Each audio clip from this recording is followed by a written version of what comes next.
In this episode, I'm going to speak with Sally Loftis on the topic of teaming in a hybrid world and pay equity.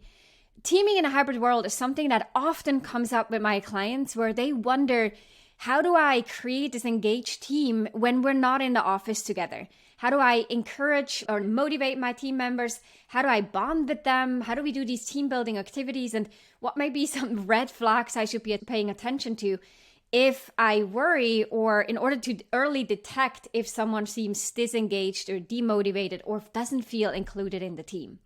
That's what we're going to talk about in this episode, and we're going to touch on pay equity, as this is something I care about and I'm sure you care about as well. And Sally knows quite a bit about how to navigate conversations around pay equity. Without further ado, let's dive in. Here's the question. How do you successfully transition into your first official leadership role, build the confidence and competence to lead your team successfully, and establish yourself as a respected and trusted leader across the organization? That's the question, and this show provides the answers. Welcome to the Manager Track podcast. I'm your host, Ramona Shaw, and I'm on a mission to create workplaces where work is not seen as a source of stress and dread, but as a source of contribution, connection, and fulfillment. And this transition starts with developing a new generation of leaders who know how to lead so everyone wins and grows. In this show, you learn how to think, communicate, and act as the confident and competent leader you know you can be. In this conversation, I'm joined by Sally Loftis. Sally is the managing director at Loftis Partners, a consulting firm located in North Carolina. Loftis Partners specializes in strategy, people facilitation, and pay justice. Since launching in August of 2020, Sally and her firm have worked with over 54 clients across 3 different continents. I'm excited to share this conversation with you and introduce Sally Loftis to the Manager Track podcast audience. Here we go. Sally, welcome to the Manager Track podcast. It is great to have you here, and I'm very much looking forward to this conversation with you on teaming in a hybrid world. Thank you, Ramona. I'm excited to be here. So you do a lot of work across the globe with teams and figuring out how they can build this team engagement when they're working in a hybrid setup or in a remote setup, in addition to other things that you do. And we're going to talk about that in a little bit as well. But on the work of a team engagement, this is something that often comes up in client conversations that I have, where my clients are looking for more inputs and ideas and ways to engage their team when they don't physically see them. What do you think are some of the common challenges that you experience in the work with teams and leaders? Absolutely. Thank you for that question. I will say just kind of a couple right off the top of my head. One is that a lot of times, depending on the size of the business, they may have an organizational strategy for a hybrid work environment, which is great and gives kind of a scaffolding for people. But really, a lot of the detailed work for managers is really at that team level. And there needs to be a level of kind of conversation and work happening there simultaneously to the kind of business-wide or organization-wide strategy. I think the other piece is that people try to act like one size fits all to these situations, right? And so how your team is going to function is going to be dependent on who's on your team and kind of what their different situations are. And even based, work with global groups, kind of based on time zones or maybe what the culture is in that country, what languages are spoken, things like that. So those are a couple of immediate challenges that I think about. I love that you said there needs to be a conversation on that team level. When I work with leaders that are just getting promoted into their first leadership role, we focus a little bit less on that because oftentimes it's only a couple of people that they start managing initially. Not always. Sometimes they're thrown into the deep end with 6, 7 direct reports. But oftentimes they're sort of gradually building up that team, and the team conversations flow more naturally. But the moment someone has an established team or even manages other managers and is managing and responsible for a bigger team, I find this to be an often underlooked and undervalued yet incredibly important aspect of their work. And so in the programs with mid-level leaders, that is one of the core pillars, is leading a team. We call it a team operating system that we build because exactly of this. And I would love to hear your perspective on what are some of the topics that leaders need to pay attention to on that team level that you think are often not organically happening. Yeah, and I love the way you put that team operating system, right? Because you're thinking about kind of how do we get our flow as a group, right? You're bringing unique individuals into this group environment, and everybody's going to have different strengths, different ways of working, different ways of showing up. And so you as a leader want to tap into this group, the potential of this group. And one of the ways that you can do that is one is just kind of checking in with your team. And when do you do your best work? Tell me about some experiences, right, that you've had in other teams where things have worked well.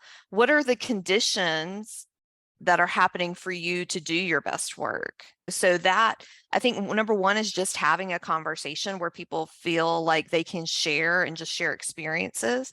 And if people don't feel comfortable talking about things that have happened in the company, talk about teams you've been on in other areas of your life, right? And then you can kind of, like you said, the operating system, get into and work with a lot of groups to build team agreements. So how is it that you as a team want to work together? If you're working remotely or hybrid, are there certain hours that everyone's accessible by email, right? Are there certain roles? Are there times that you want to connect? And when you do connect, what's the purpose? How do you support people who can't connect at that time? Do you have notes?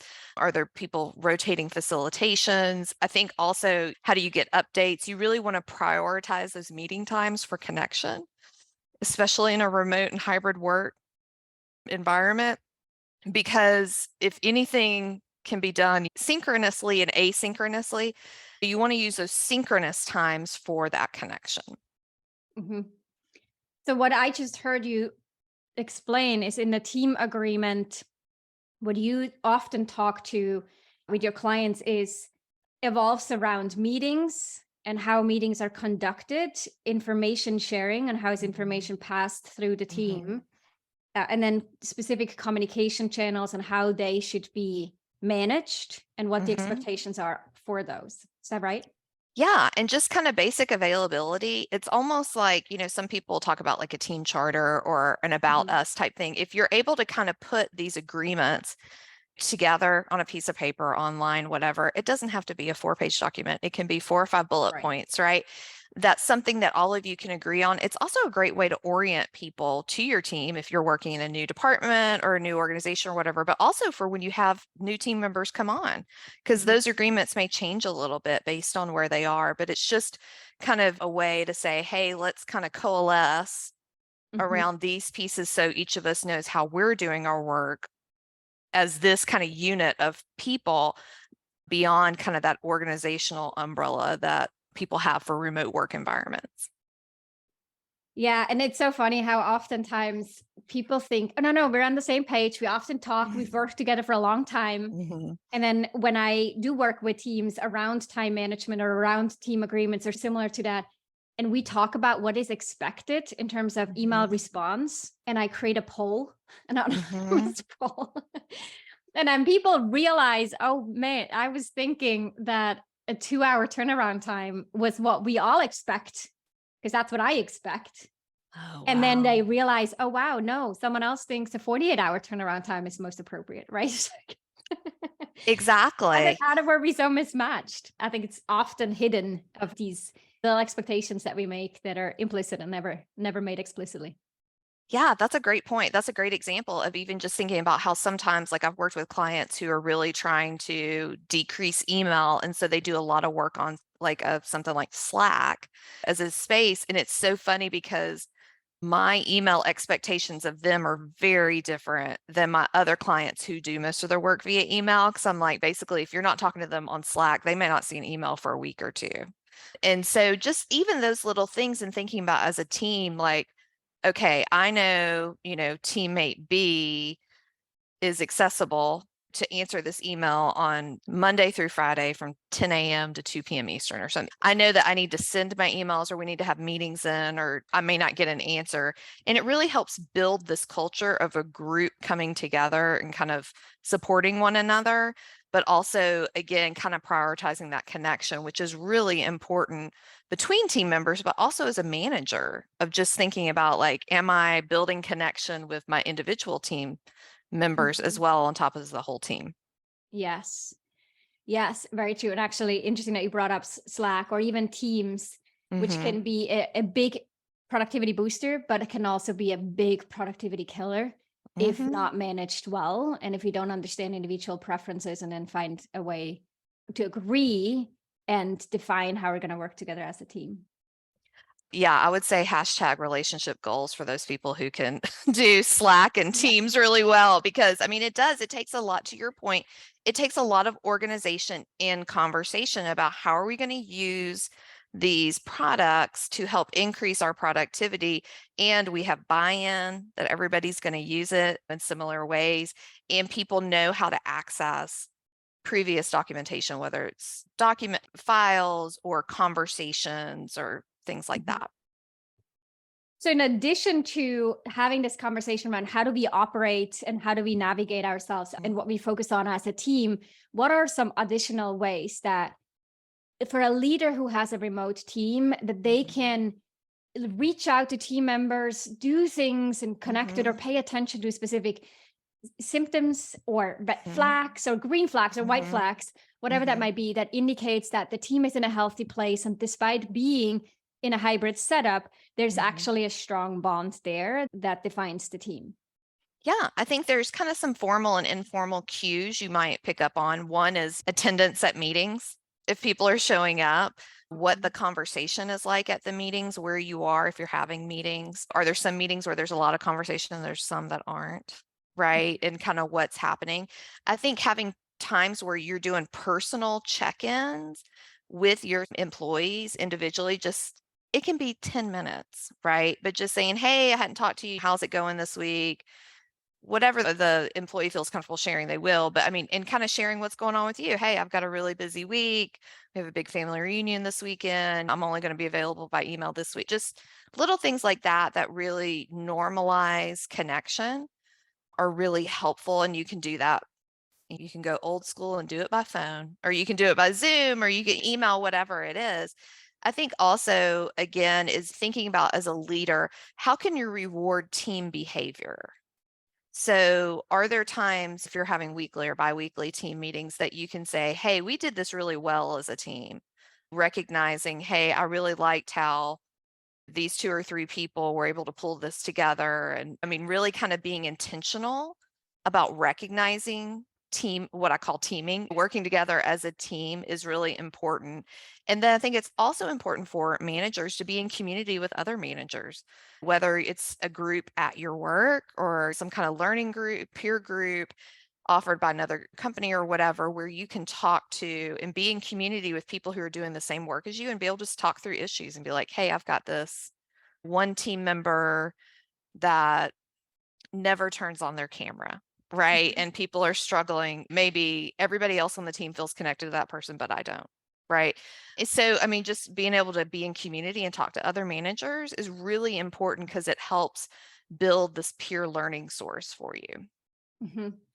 Gosh, I can't highlight that enough. I think the peer group and the social learning aspect is so important, and I think especially in a hybrid world will become increasingly important and valuable to people who otherwise feel a little bit in a silo, especially as a manager. They can't bring all the problems to their manager because that has an impact on their reputation. They also can't bring it to their team members, and even with direct peers they need to be mindful. So having a good peer group of other managers in their shoes in that confidential setup is so useful. I wanted to ask you about this question Mhm. with someone not turning on the camera. Then you brought it up as an example. I'm going to jump on that. What would you suggest for someone to do who actually says, yes, team engagement overall, I think we're doing fine, but I always have a hard time getting people to turn on their cameras, or Mhm. even, and I hear this often too, to engage in meetings. It always feels like a Mhm. monologue and then there's no Mhm. response back. So what do they do in either of those Mhm. situations? Yeah, so let's talk about kind of not being on screen. One is, again, having that conversation as a team. What are the expectations? Do we have an expectation that everybody's going to be on camera? Do we have an expectation that it's a choice? Because sometimes people are not on camera due to maybe where they are, or they're not feeling well, or whatever. Some people feel more comfortable being off camera. So I think just having a conversation as a team, Mm. just about, hey, how do y'all feel about being on camera? What do you feel like our agreement should be around being on camera? I think also that I would encourage that manager to have an individual conversation with each person, just to be like, hey, maybe that manager's gotten some feedback about it.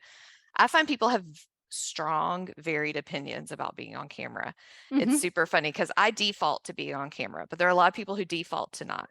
So Mhm. that may be a generational difference. I don't know. So I think just having that conversation. And then the other piece is really around engaging. So thinking about what I find is that people tend to look for engagement opportunities in smaller groups. So if you're just having a group of 5 people and only one person is talking, see if you can maybe give people 10 minutes in a breakout room one-on-one, like a group of two, or something like that, just to see if they will talk in there. Of course, you're not going to know because you're not in there, but you'll probably be able to tell whenever those people come back and recap. You'll be able to kind of measure whether or not people are engaged. I think another thing is thinking about how can you encourage engagement along the way where you're getting feedback. So let's just think about like a Monday through Friday work week. You're having a team meeting on Wednesday. You're going to talk about this project coming up and maybe some of the decisions you need to be made.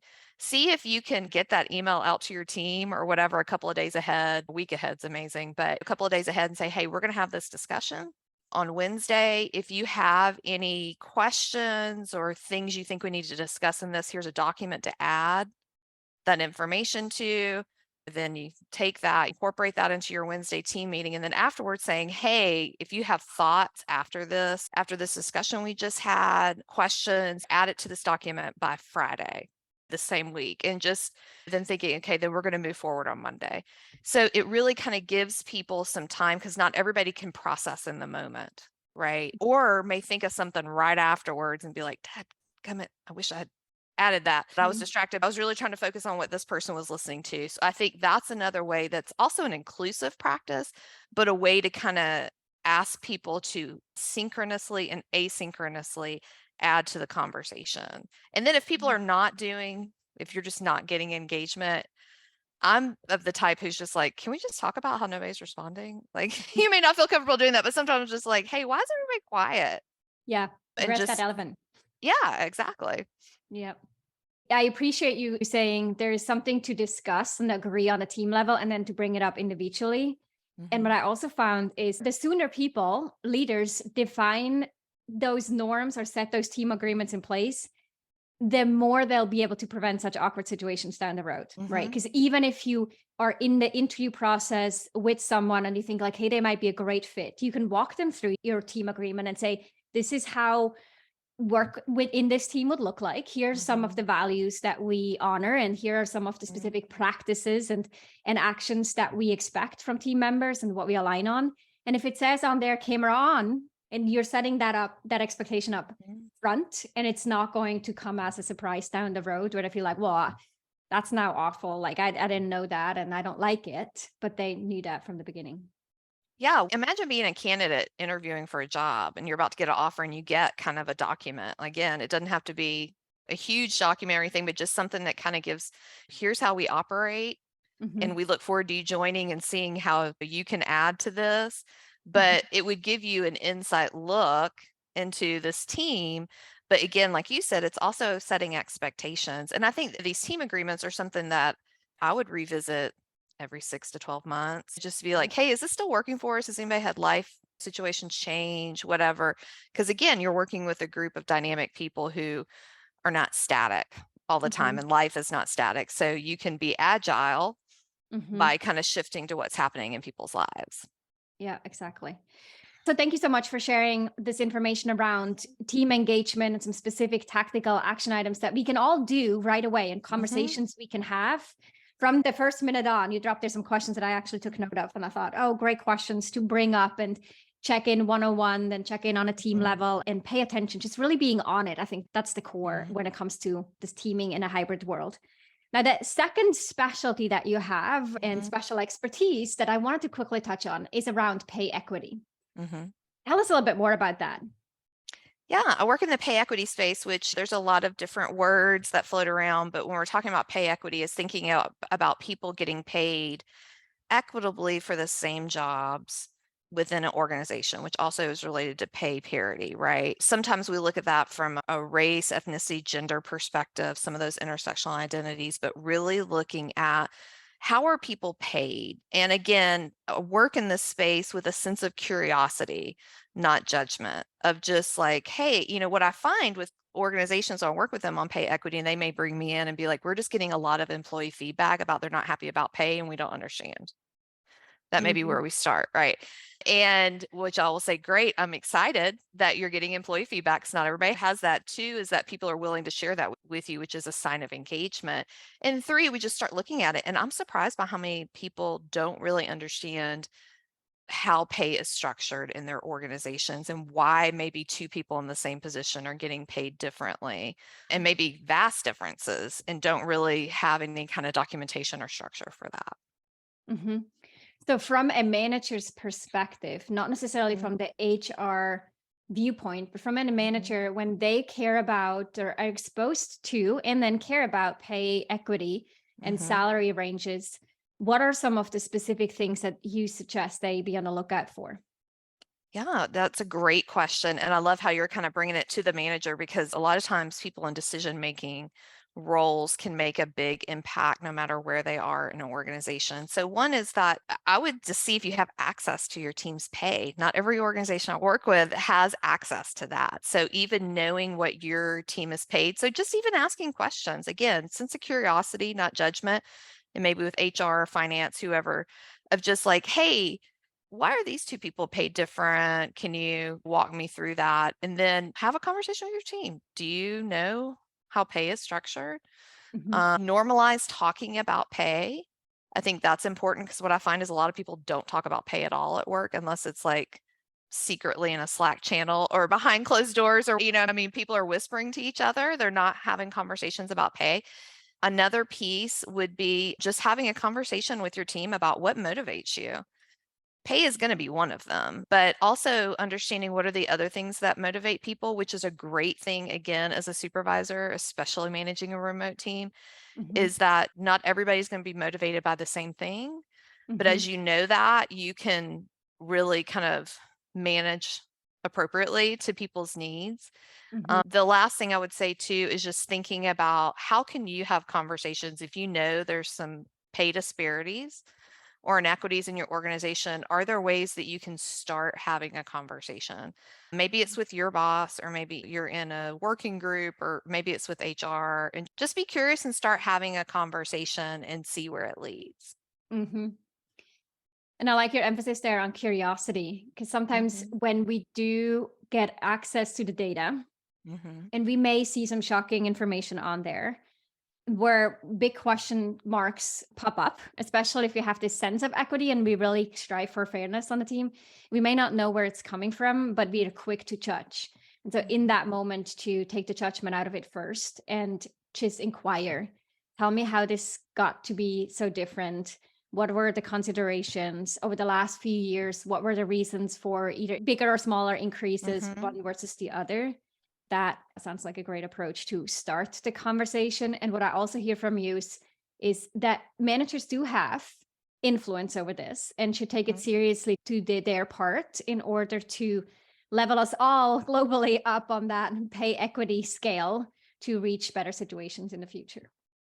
Yeah, and I will say one thing that sometimes I will suggest as, managers is really even looking at thinking about a lot of times if people are leaving because of pay, right? Thinking about how long does it take you to replace somebody who leaves? Hmm. Some people, it could be anywhere from 30 to 90 days. And then that new person coming in may be working at half productivity for those first 3 to 6 months, and just start kind of calculating that.